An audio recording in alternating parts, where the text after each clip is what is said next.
पांचवें एपिसोड में हम देखते हैं कि मोली बेथ के मरने के बाद ये तीनों उसकी बॉडी को वहीं पर छोड़ आए और इन्होंने 911 पर कॉल कर दी थी। ये वहां पर इसलिए नहीं रुके क्योंकि इनको डर था कि अटलांटा पुलिस भी मार्ग्रेव की तरह भ्रष्ट निकली और क्लाइनर के हाथों बिकी हुई निकली तो वे पूरी कोशिश करेंगे इन तीनों को फंसाने की। फिर वहां से गुजरते समय उनका ध्यान फिर से उस डॉगी पर पड़ता है। रिचर कार रुकवाता है और जाकर देखता है कि उसके मालिक ने उसके गले में टाइट पट्टा बांध रखा था। इस बात से रिचर और ऑस्कर दोनों ही नाराज हो जाते हैं। फिर जैसे ही उस प्रॉपर्टी का मालिक आता है, रिचर उसके मुंह पर एक मुक्का देता है। फिर वे उस डॉगी को अपने साथ ले जाते हैं। फिर रोस्को रिचर को पॉल के घर उतार देती है। रिचर पॉल के घर जाकर उसकी महंगी वाली बेंटली निकाल कर ले आता है। उसकी पहली वाली कार के पीछे गोलियों के निशान लगे हुए थे, इसलिए वो उसे हर जगह नहीं ले जा सकता था। फिर वो रोस्को के पास आता है। रोस्को उस समय अपनी गाड़ी साफ कर रही थी क्योंकि उसकी गाड़ी के ऊपर किसी ने अपशब्द लिख दिए थे और रिचर को पता था कि ये काम किसका है। ये काम था जूनियर क्लाइनर का और उसके साथियों का। वे एक होटल में बैठे गप्पे लड़ा रहे थे। फिर रिचर उन्हें ढूंढ लेता है। पहले तो वे एक दूसरे से प्यार से बात करते हैं, लेकिन बाद में मामला गर्म हो जाता है। रिचर उन तीनों को पीटता है, लेकिन इतने में वहाँ पर रोस्को और ऑस्कर आ जाते हैं। तभी मौके पर ही मिस्टर क्लाइनर भी आ जाते हैं। वे सभी को फाइट करने से रोकते हैं। फिर वे ऑस्कर को कहते हैं कि रिचर को यहाँ से ले जाओ। ऑस्कर कहता है कि मैं तुम्हारा ऑर्डर क्यों मानूं। तभी वहाँ पर बैठा एक बूढ़ा कहता है, ये बच्चे पहले यहाँ आराम से बैठे थे,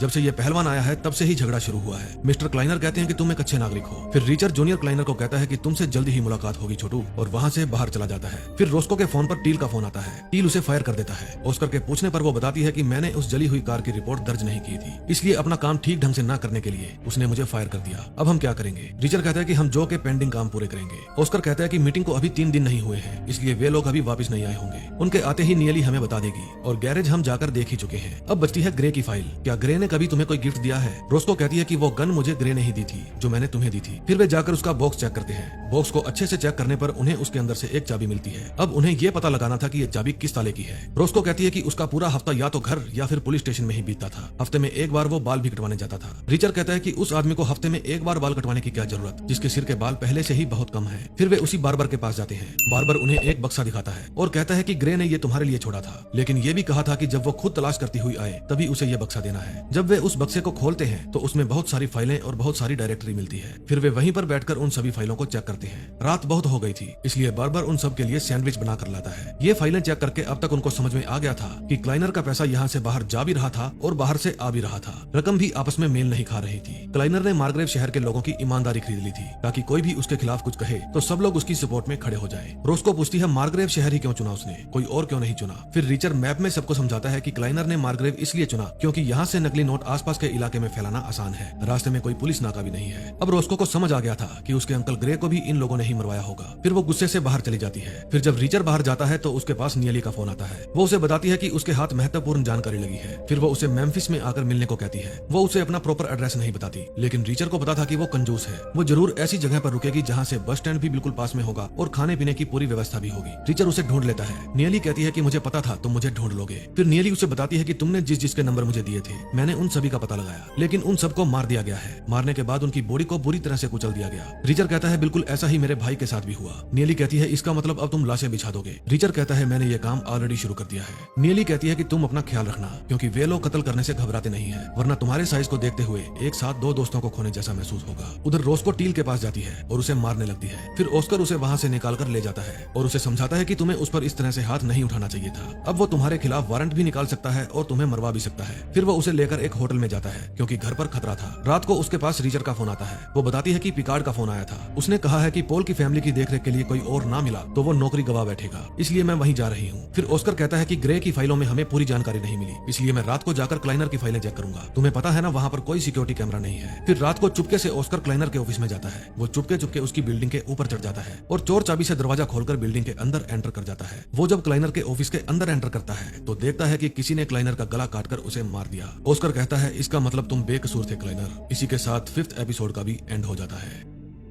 6th एपिसोड में हम देखते हैं मिस्टर क्लाइनर की मौत के बाद ऑस्कर ये बात रिचर को बताता है। रिचर कहता है जरूर क्लाइनर के साथ उसके ही जितना कोई पावरफुल कोई और भी होगा जिसको ये सब झमेले पसंद नहीं आए। फिर रिचर पूछता है आपने कहीं कोई सबूत तो नहीं छोड़ दिया, आपको एक बार वहाँ जाकर जरूर देखना चाहिए। ऑस्कर कहता है मैं मेरी कार नहीं लेकर जाऊंगा क्योंकि उसे सब पहचानते हैं और ब्रैडली इतनी महंगी कार है, सबका ध्यान अपनी तरफ खींचती है। फिर उसके पास टील का मैसेज आता है। वो उसे पुलिस स्टेशन बुलाता है। जब ऑस्कर पुलिस स्टेशन जाता है तो टील उसे बताता है कि किसी ने मिस्टर क्लाइनर को मार दिया है। वहाँ फोरेंसिक टीम पहुंच चुकी है। ऑस्कर कहता है मैं वहाँ जाकर देखता हूँ, लेकिन लेकिन इतने में वहाँ पर जूनियर क्लाइनर आ जाता है। वो ऑस्कर के ऊपर खर्चा पानी लेकर चढ़ जाता है और कहता है कि इसने मेरे बाप के नाम के ऊपर कीचड़ उछालने की कोशिश की थी। ऑस्कर कहता है मैं अपना काम कर रहा था। फिर टील ऑस्कर को कहता है कि जब तक ये मामला ठंडा ना हो जाए तुम मौकाए वारदात पर नहीं जाओगे। उधर रीचर अपनी कार के शीशे ब्लैक करवाने के लिए जाता है। मैकेनिक उसे 3 दिन बाद कार ले जाने को कहता है। फिर रीचर 3 दिन के लिए उसकी गाड़ी ले लेता है। उधर पिकार्ड रोस्को को लेकर पॉल की फैमिली के पास जाता है। अब से रोस्को यहाँ की निगरानी करेगी और पिकार्ड अपनी ड्यूटी पर जाएगा। पिकार्ड कहता है कि दरवाजे बंद रखना और कोई खतरा महसूस हो तो यहाँ से भाग जाना। दूसरी तरफ रीचर और ऑस्कर क्लीनर के गोडाउन को छुप छुप कर देखते हैं क्योंकि ऑस्कर की फटी पड़ी थी कि कहीं कोई इल्जाम उसके ऊपर ना आ जाए। तभी रीचर क्लाइनर के भतीजे को देखता है और कहता है कि क्लाइनर की मौत को अभी 24 घंटे भी नहीं हुए और यहाँ काम चालू हो गया। ये जरूर नकली नोट की सप्लाई करने के लिए जा रहा है। फिर वे उस ट्रक का पीछा करने की बात करते हैं। अब रात हो चुकी थी। रोस्को और पॉल की फैमिली डिनर कर रहे थे। उसके बाद जब रोस्को बाहर झांकती है तो उसे किसी की मौजूदगी का एहसास होता है। रोस्को कहती है कि मैं बाहर जाकर देखती हूँ, अगर मेरी चिल्लाने की आवाज आए तो जंगल की तरफ भाग जाना। फिर वो चुपके चुपके जंगल में जाकर देखती है कि वो लाइट कहाँ से आ रही थी। उसे वहाँ पर एक कार दिखती है जिसमें 2 आदमी बैठे थे। फिर गलती से रोस्को के पांव से शोर हो जाता है और वे आदमी उसका पीछा करने लगते हैं। रोस्को अपनी जान बचाकर भागती है। फिर वो घर के पास जाकर जोर से चिल्लाती है भागो।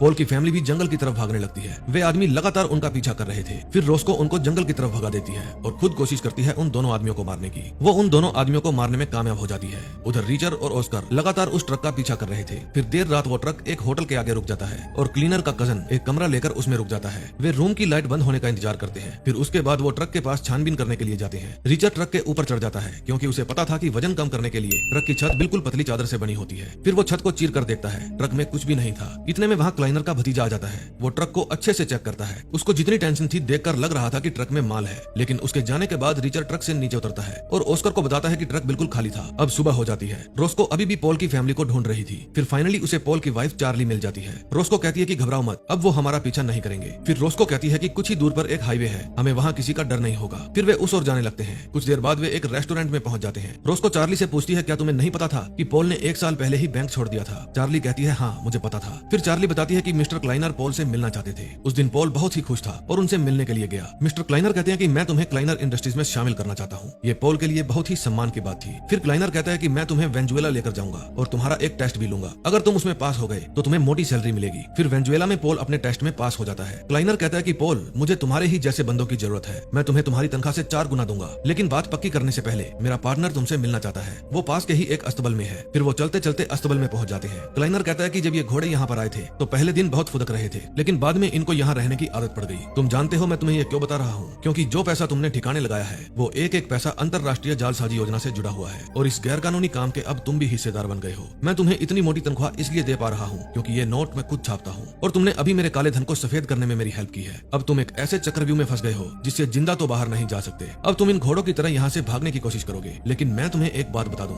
इस दुनिया में कोई भी जगह अब तुम्हारे लिए सेफ नहीं है। पुलिस को बताओगे तो 30 साल के लिए अंदर जाओगे। अब तुम अपना काम करते रहो और मैं तुम्हें हर खतरे से बचाता रहूंगा। अब तुम थोड़ी देर यहाँ रुको, उसके बाद तुम खुद कहोगे कि मैं यहाँ काम करना चाहता हूँ। फिर मिस्टर क्लाइनर वहाँ से चले जाते हैं और अस्तबल के दरवाजे दोनों तरफ से ही बंद कर दिए जाते हैं। रात को वहाँ पर कुछ गुंडे एक आदमी को पकड़ कर लाते हैं। वे उस आदमी की बुरी तरह से पिटाई करते हैं और फिर उसके शरीर में कीलें ठोककर उसको दीवार पर टांग दिया जाता है। यही धमकी उन्होंने पॉल को भी दी थी। उसके बाद पॉल ने वही किया जो मिस्टर क्लाइनर चाहते थे। दूसरी तरफ पिकार्ड उस रेस्टोरेंट में पहुंच जाते हैं। फिर वे सब उनकी कार में जाकर बैठ जाते हैं। उधर रीचर के ऊपर भी कोई आदमी हमला करता है। रीचर और उसमें हाथापाई होती है। फिर बहुत देर तक हाथापाई होने के बाद रीचर अपनी टाई से उसका गला घोटकर उसे मार देता है। इसी के साथ 5th एपिसोड का भी एंड हो जाता है। 7th एपिसोड के शुरू में हम देखते हैं स्टीवनसन और उसकी वाइफ आपस में बात कर रहे थे। स्टीवनसन की वाइफ उससे पूछती है क्या मेरी कजन और उसके हस्बैंड का कुछ पता चला? स्टीवनसन कहता है नहीं, अभी कुछ पता नहीं चला। टील हमें सही ढंग से काम करने नहीं दे रहा। उसने रोस्को को निकाल दिया और जब से रोस्को ने उसे मुक्का मारा है तब से ऑस्कर भी दिखाई नहीं दिया। अब पुलिस स्टेशन में सिर्फ मैं और बेकर ही बचे हैं। मुझे लगता है पॉल और तुम्हारी कजन मर चुके हैं या फिर बहुत ही बड़ी मुसीबत में है। स्टीवनसन की वाइफ भी प्रेग्नेंट थी। तभी उनके घर के बाहर एक ब्लैक कार आकर रुकती है। उसमें से वही रबड़ के शूज पहने 4 किलर आकर उतरते हैं और वे स्टीवनसन के घर की तरफ जाने लगते हैं। अगले दिन रीचर और ऑस्कर मिस्टर क्लाइनर के फ्यूनरल में जाते हैं। ऑस्कर रीचर को कार में ही छोड़कर खुद शोक मनाने जाता है। क्लाइनर का भतीजा ऑस्कर को देखकर गुस्सा हो जाता है और कहता है कि तुमने ही मेरे अंकल को मारा है, अब मैं तुम्हें भी उसी तरह से मारूंगा। फिर वहाँ से निकलकर वे अपनी कार लेने जाते हैं। मैकेनिक कहता है कि अभी 2 ही शीशे काले हुए हैं। रीचर कहता है कोई बात नहीं, ये पूरे पैसे लो और मेरी कार दे दो। तभी ऑस्कर के पास फोन आता है, स्टीवनसन भी मारा गया। उसको मारने से पहले उसकी वाइफ को तड़पाया गया था और स्टीवनसन को इस तरह से बांधकर चारों तरफ शीशे रखे गए थे कि वो जिस तरफ भी मुंह घुमा ले उसे तड़पती हुई अपनी वाइफ दिखेगी। कातिल जरूर उससे कुछ पूछना चाहते थे जिसका वो वो जवाब नहीं दे रहा था। रिचर कहता है कि उसको मारने के 2 कारण हो सकते हैं। पहला ये कि वो पॉल का रिश्तेदार था और दूसरा ये कि हम 2 दिनों से गायब थे और उन्हें लगा कि ये हमारे साथ मिला हुआ है। काश ये सच में हमारे साथ मिला होता, हम इन तीनों को बचा लेते। फिर टील उन्हें बाहर बुलाता है। टील ऑस्कर को कहता है कि मैं तुम्हें नौकरी से निकाल रहा हूँ, तुम अपना काम ठीक ढंग से नहीं कर रहे। इससे पहले कि तुम भी मारे जाओ, दफा हो जाओ यहाँ से और जाकर चपरासी की नौकरी करो, ये काम तुम्हारे बस का नहीं है। और लंबू, तुम पुलिस वाले नहीं हो, क्राइम सीन से चले जाओ वरना गिरफ्तार कर लूंगा। अब मैं यहाँ ढंग के पुलिस वालों को भर्ती करूंगा। उसके जाने के बाद ऑस्कर कहता है मुझे स्टीवनसन का सीनियर होने के नाते उसके माँ बाप को जाकर बताना होगा कि स्टीवनसन और उसकी वाइफ अब इस दुनिया में नहीं रहे। रिचर कहता है कि मैं मार्ग्रेव के आखिरी पुलिस वाले को खाने पर ले जाऊंगा। रेस्टोरेंट में बेकर बताता है कि मैं स्टीवनसन को तब से जानता हूँ जब वो छोटा था, क्या लगता है इन लोगों को कौन मार रहा है? रिचर कहता है कि मॉरिसन, क्लाइनर और स्टीवनसन, इन सबको नाटकीय ढंग से मारा गया है। वे रोस्को को भी मारने के लिए गए थे लेकिन वे तुम्हारे पीछे नहीं आए। बेकर कहता है कि मुझे तो ये तुम्हारा काम ही लग रहा है। रिचर कहता है कि जब वे रोस्को को मारने गए तो मैं उसी के साथ था और जब पीट जोबलिंग और मेरे भाई को मारा उस समय मैं फ्लोरिडा में था। बेकर कहता है लेकिन मेरा काम तो पहले बाहर वालों पर शक करना है। रिचर कहता है तो यहाँ मैं अकेला ही बाहर वाला नहीं हूँ, ऑस्कर भी 1 साल पहले ही यहाँ आया है। बेकर सोच में पड़ जाता है। रिचर कहता है कि जब भी मैं कहीं जाता हूँ पीछे से वो किसी न किसी को ठिकाने लगा देता है। तुमने ऑस्कर में कुछ तो अजीब सा महसूस किया होगा।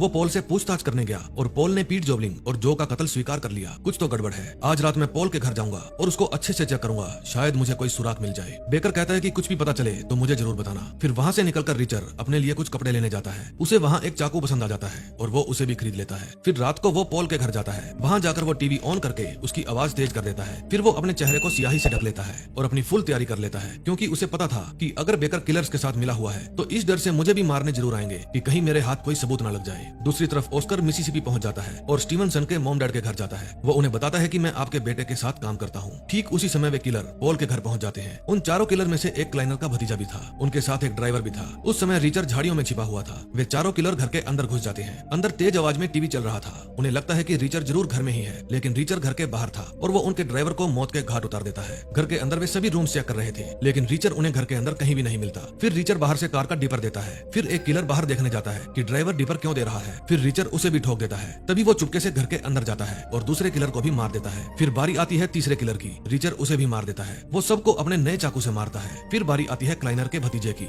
वो भी फाइट में अच्छा था। वो रिचर को कांटे की टक्कर देता है। फिर वे लड़ते लड़ते बाहर स्विमिंग पूल में चले जाते हैं और रिचर उसे स्विमिंग पूल में ही ठोक देता है। फिर वो वापस घर के अंदर जाता है और अपना चेहरा साफ करता है। फिर वो अपने भाई की लिखी हुई स्लिप देखता है और रोस्को को फोन करता है। वो बताता है कि मेरा भाई कभी भी समझ नहीं पाया कि वे लोग नोट छापने के लिए कागज कहाँ से लाते हैं। मैं दुनिया भर में घुमा हूँ लेकिन तुम्हें यूएस के नोटों की एक खास बात बताता हूँ, सभी छोटे बड़े नोट एक ही साइज के होते हैं। अगर किसी नोट की स्याही मिटा दें तो एक कोरा कागज बचता है। पॉल उसे छोटे छोटे उद्योगों से छोटी करेंसी दिलाने में हेल्प करता था, जैसे कसिनो या मोहल्ले वाली दुकानों से। वे कचरा साफ करने के लिए डाइटमी मिट्टी का प्रयोग करते थे जो कई चीजों में पाई जाती है, जैसे कीटनाशक दवाइयाँ, पूल क्लीनर और जानवरों का चारा। इसलिए वो भारी मात्रा में जानवरों की फीड मंगवाया करता था। फिर इन्हीं को पीसकर वो रासायनिक कचरा साफ करने में इस्तेमाल किया करता था। वे 90s के पहले वाले पुराने नोट छापते थे क्योंकि उस समय के नोटों में मैग्नेटिक वायर नहीं होती थी। फिर वे नकली नोटों को ट्रकों में भरकर दूसरे शहरों में पहुंचाते थे। फिर रोस्को कहती है कि पुलिस को बताने के लिए हमारे पास बहुत सारे नकली नोट होने चाहिए। फिर रिचर कहता है ये तुम मुझ पर छोड़ दो, तुम इस वक्त कहाँ हो? रोस्को कहती है कि मैं पिकार्ड के घर पर हूँ। फिर वे गुड नाइट कहकर फोन रख देते हैं। फिर रिचर ऑस्कर के पास फोन करता है और उसे कहता है कि मुझे पीट जोबलिंग के घर आकर मिलो। लेकिन तभी वहाँ कुछ गुंडे आ जाते हैं। उनको देखकर ऑस्कर की फट जाती है। वो कहता है कि 3 हथियारे मुझे मारने के लिए आए हैं। फिर रिचर पूछता है तुमने अपनी गाड़ी रूम के सामने तो नहीं खड़ी की? ऑस्कर कहता है हाँ, मैंने गलती से वो गाड़ी रूम के सामने ही खड़ी की है। फिर रिचर कहता है मेरी बात ध्यान से सुनो,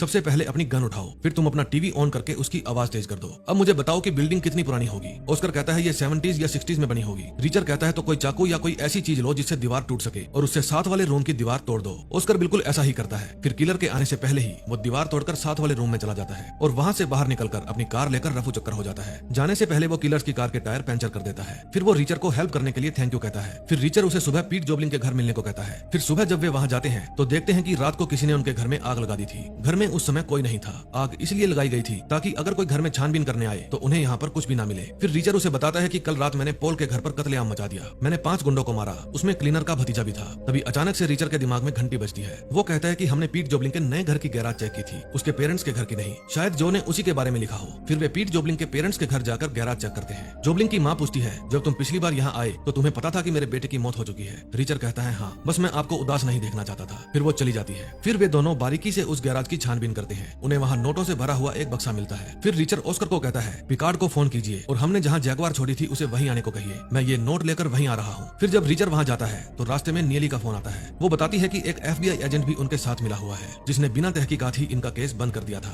फिर उसकी कैंसर से मौत हो गई लेकिन उसका एक साथी अभी भी उनके साथ मिला हुआ है। इतने में रिचर उस घर के अंदर पहुंच जाता है और कहता है कि मैं बताता हूँ, उसका नाम है पिकार्ड और वो मेरे सामने ही खड़ा है। इसी के साथ 7वें एपिसोड का भी एंड हो जाता है।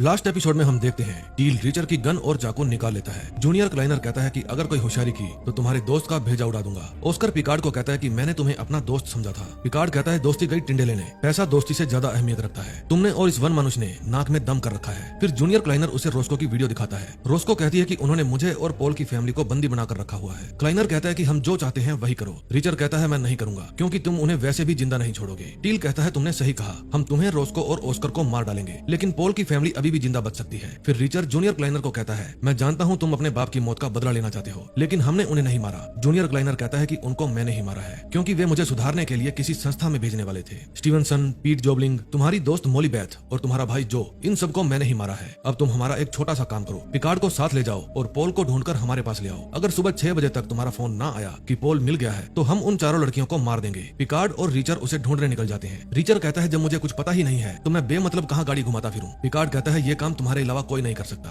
फिर वे एक रेस्टोरेंट में जाते हैं। रिचर उस इलाके का मैप निकालता है। फिर वो एक पेंसिल से उस पर निशान लगाता है कि अगर उसे खुद छुपना होता तो वो कहाँ कहाँ छुप सकता था। रिचर कहता है कि वो अगस्टा में है क्योंकि उसे गुंडों से दूर जाकर छिपना था, लेकिन इतना भी दूर नहीं कि मुसीबत पड़ने पर अपनी फैमिली के पास ना पहुंच सके। वो यहाँ से लगभग 1 घंटा दूर है। एक साधारण फैमिली मैन कभी भी अपनी फैमिली को छोड़कर दूर नहीं जा सकता। पिकार्ड कहता है कि कोई भी चालाकी मत करना वरना, रिचर कहता है वरना तुम मुझे अचानक से चाहे मार देना, लेकिन अगर मुझे पता हुआ कि तुम मुझे मारने वाले हो तो पूरी कायनात मिलकर भी तुम्हें मुझसे नहीं बचा सकती। फिर रिचर जानबूझकर पिकार्ड के ऊपर कॉफी गिरा देता है और एक फोक छिपा लेता है। फिर वहाँ से बाहर निकलकर वो फोक को पीछे वाले टायर में दे मारता है। उधर ऑस्कर को पुलिस स्टेशन पहुंचा दिया गया था और बेकर उससे अपनी खुन्नस निकाल रहा था। अब चलते चलते दिन ढल जाता है। रिचर कहता है कि एक टायर में हवा नहीं है, हमें चेक करना होगा। फिर वे गाड़ी किनारे लगाते हैं। पिकार्ड कहता है कि जल्दी से उतरो और टायर चेंज करो। अब गाड़ी की डिग्गी में पड़े थे हथियार, इसलिए रिचर एक गन उठा लेता है और दोनों गाड़ी के आजू बाजू छिप जाते हैं। पिकार्ड कहता है कि अगर सुबह 6 बजे जूनियर ने मेरी आवाज नहीं सुनी तो वो चारों को मार डालेगा। रिचर कहता है कि अगर तुमने मुझे गोली मारी तो तुम पॉल को कभी ढूंढ नहीं पाओगे। हम दोनों को एक दूसरे की जरूरत है, इसलिए कोई किसी को नहीं मारेगा। मैं जब 1 गिनूंगा हम दोनों अपना गन वाला हाथ ऊपर उठाएंगे। 2 गिनूं तो गन को कार की डिग्गी के ऊपर रख देना। 3 गिनने पर हम खड़े हो जाएंगे। पिकार्ड कहता है समझ गया। फिर 1 गिनने पर दोनों अपना गन वाला हाथ ऊपर उठाते हैं। 2 गिनने पर पिकार्ड तो गन रख देता है लेकिन रिचर नहीं रखता, और 3 गिनने पर जैसे ही पिकार्ड खड़ा होता है रिचर उसे गोली मार देता है क्योंकि रिचर को उन लड़कियों को बचाने के लिए इस नमूने की जरूरत नहीं थी। फिर रिचर पॉल को ढूंढ लेता है क्योंकि जब वो फौज में था तब उसने ऐसे बहुत काम किए थे। रास्ते में रिचर पॉल को बताता है कि वे हम सबको मार डालना चाहते हैं जैसे उन्होंने मेरे भाई को मारा था। फिर रिचर उसे बताता है कि ये सारे मर्डर क्लाइनर का बेटा कर रहा है, उसने तो अपने बाप को भी मार डाला। फिर वो पॉल के घर के बाहर कार रोकता है और कहता है कि दूसरी गाड़ी की चाबी लेने में घर के अंदर जा रहा हूँ, तुम अंदर मत आना वरना लाशें देखकर घबरा जाओगे। दूसरी तरफ पुलिस स्टेशन में ऑस्कर के मोबाइल में एक मैसेज आता है। बेकर कहता है रुको मैं तुम्हें पढ़कर सुनाता हूँ। उसमें लिखा है झुको और बचो। तभी रिचर तेज स्पीड में गाड़ी चलाकर लाता है और बेकर को ठोक देता है। रिचर कहता है कि चल छोटू मैं तुझे लेने आया हूँ। इतने में वहाँ पॉल भी आ जाता है। फिर ऑस्कर हथियार वाली तिजोरी खोलता है और वे तीनों अपने कंफर्ट के हिसाब से हथियार चुनते हैं। फिर रिचर एक पाइप मांगता है ताकि इस कैन में पेट्रोल भर सके। इतने में वहाँ नियली भी आ जाती है, वो भी अपने लिए एक गन निकाल लेती है। फिर वे सब बार्बर के घर जाते हैं। पॉल वहाँ उस अड्डे के अंदर का नक्शा बनाता है क्योंकि उन चारों में से इकलौता वही था जो वहाँ जा चुका था। फिर वे अनुमान लगाते हैं कि रोस्को और उसकी फैमिली को कहाँ रखा गया होगा। फिर वे अड्डे के पास पहुंच जाते हैं और दूर से अच्छी तरह उसका जायजा लेते हैं। फिर वे सब अपने अपने हथियार उठा लेते हैं। रिचर पॉल को गन देता है और कहता है कि अगर हथियार तुरंत इस्तेमाल ना कर पाए तो ये बेकार है, जरूरत पड़ने पर बिना सोचे चला दो। फिर वो गाड़ी में से पेट्रोल निकालता है। रिचर को पेट्रोल की खुशबू बड़ी ही मजेदार लगती है। ऑस्कर अपना सूट निकाल देता है क्योंकि वो उसे किसी के खून से रंगना नहीं चाहता था। रिचर कहता है कि इतनी धमाकेदार बॉडी तुमने अब तक छुपा कर क्यों रखी हुई थी। ऑस्कर हवा में आ जाता है। गोडाउन के अंदर रोस्को अपना अंगूठा तोड़कर हथकड़ी रिलीज कर लेती है। फिर वो चार्ली को हौसला देती है और कहती है कि ऐसा कभी नहीं हो सकता कि रिचर हार मान जाए, वो हमें बचाने जरूर आएगा। नियली बहुत ही कमाल की निशानेबाज थी। वो गोडाउन के बाहर खड़े 2 आदमियों की खोपड़ी उड़ा देती है। इतने में वहाँ रिचर भी पहुंच जाता है। फिर वो गोडाउन के एक बंद पड़े गेट के नीचे पेट्रोल डालने लगता है और पॉल को कहता है कि आग लगते ही हम सब अंदर जाएंगे, तुम जाकर अपनी फैमिली को बचाकर बाहर आ जाना। जब रिचर आग लगाने वाला था तो ऑस्कर कहता है कि रुको मुझे सिगरेट पीकर स्टाइल मारने दो। फिर सुट्टा खींचकर ऑस्कर वहाँ आग लगा देता है। आग लगते ही अंदर भगदड़ मच जाती है। टील सबको आग बुझाने का ऑर्डर देता है। फिर वन मनुष्य और chimpanzee I mean Oscar godown के अंदर चले जाते हैं। फिर वही बॉलीवुड फिल्मों की तरह एक दूसरे को मारने का खेल शुरू होता है। पॉल अपनी वाइफ को आवाज देता है। उसकी वाइफ कहती है कि सामने के रूम से अपने बच्चों को बचाओ। रिचर चार्ली और रोस्को को खोलता है। अब रोस्को भी गन उठा लेती है और अपने काम पर लग जाती है। सबसे ज्यादा बंदे नियली मार रही थी, जैसे वो भी बहुत टाइम से खून की प्यासी थी। रोस्को चार्ली को बाहर उसके पति के पास भेज देती है। वो अपने हस्बैंड पॉल से मिलकर बहुत खुश होती है। तभी वहाँ पिकार्ड भी आ जाता है। वो अब तक मरा नहीं था बल्कि घायल ही हुआ था। वो ऑस्कर के ऊपर गोलियां चलाता है। टील रोस्को के ऊपर हमला कर देता है। रोस्को तो बस टील को मारना चाहती थी क्योंकि उसने उसके पिता समान अंकल ग्रे को मार दिया था। फिर वो टील को ठोक देती है। उधर पिकार्ड भी ऑस्कर को खूब मार रहा था लेकिन ऑस्कर उसे भी मार देता है। अंदर बहुत ज्यादा धुआं हो गया था इसलिए ऑस्कर, रोस्को और नियली उस बिल्डिंग से बाहर आ जाते हैं। लेकिन रीचर का कहीं भी अता पता नहीं था। अंदर रीचर और जूनियर क्लाइनर दोनों में हाथापाई चल रही थी। क्लाइनर अपना पूरा जोर लगा देता है रीचर को मारने के लिए, लेकिन रीचर उसे आग में फेंक देता है। फिर रीचर वहाँ से बाहर आ जाता है। कमाल की बात ये थी कि ये सब सेफली बाहर आ गए थे। अब नियली वापस शिकागो लौट गई थी। ये मैसेज पढ़कर रीचर अपने फोन को तोड़ देता है क्योंकि उसे किसी फोन की जरूरत नहीं थी। फिर उसे अपने भाई जो की याद आती है, जो अक्सर उसे अपना स्वभाव ठंडा रखने के लिए कहा करता था। अगर रीचर अपना स्वभाव ठंडा रखता तो आज वो अपने भाई की मौत का बदला नहीं ले पाता। रोस्को उससे पूछती है कि अब तुम क्या करोगे। रीचर कहता है कि हजारों साल पहले दो तरह के लोग थे, एक वो जो तंबू लगाकर रहा करते थे, दूसरे वे जो दर दर भटकते थे। मुझे यकीन है मैं उन भटकने वालों का वंशज हूँ। फिर रोस्को उसको अपना मोबाइल नंबर लिख कर देती है और कहती है कि कभी याद आए तो फोन कर लेना। फिर रीचर वहाँ की बेस्ट पीच पेस्ट्री खाने के लिए उसी रेस्टोरेंट में जाता है। आज से पहले उसने जितनी बार भी इसे खाने की ट्राई की वो नहीं खा पाया। वहाँ उसे ऑस्कर मिलता है। वो कहता है कि रोस्को को छोड़कर जाना आसान नहीं होगा। फिर वो बताता है कि FBI वाले पिकार्ड को लेकर तुमसे कुछ सवाल पूछना चाहते हैं। मैंने उन्हें कह दिया कि पहले तुम उसे ढूंढ तो लो, फिर सवाल भी पूछ लेना। फिर वो रीचर को शुक्रिया कहता है क्योंकि अगर वो नहीं होता तो वो कभी समझ नहीं पाता कि यहाँ क्या चल रहा है। फिर रीचर कहता है नहीं, तुम अब तक मर गए होते और तुम्हारी आत्मा सब कुछ समझ जाती। फिर ऑस्कर कहता है कि अब मैं ये पुलिस वाली नौकरी छोड़ दूंगा और वापिस अपने घर चला जाऊंगा। वो बताता है कि उसकी वाइफ पहले ही मर चुकी है, इसलिए अब वो उस डॉग को अपने साथ ले जाएगा क्योंकि घर में कोई तो होना चाहिए जिसके लिए इंसान रात को घर वापस लौटता है। अब फाइनली रीचर उस पेस्ट्री का स्वाद चख लेता है और कहता है कि मैंने अपनी लाइफ में इससे भी बेहतर पेस्ट्री खाई है। फिर वो उस जगह जाता है जहाँ उसके भाई को मारा गया था और वहाँ एक खड्डा खोदकर अपने मेडल को दबा देता है क्योंकि वो चाहता था कि जिस काम के लिए उसके भाई ने अपनी जान दे दी उसके लिए उसे कोई पुरस्कार मिले। फिर वो वन मानुष निकल पड़ता है अपने अनजान रास्तों की तरफ। क्या पता वो घूमता घुमाता कभी हमसे भी आ मिले। तो दोस्तों कैसी लगी आपको ये वेब सीरीज? मुझे उम्मीद है आपको ये काफी पसंद आई होगी। अगर इसमें मुझसे कुछ गलती हो गई हो तो दिल से माफी। मैं कोशिश करूंगा और भी बेहतर काम करने की। तो बने रहें हमारे साथ और सब्सक्राइब नहीं किया है तो प्लीज कर लीजिए। हम जल्द ही मिलेंगे नई धमाकेदार वीडियो।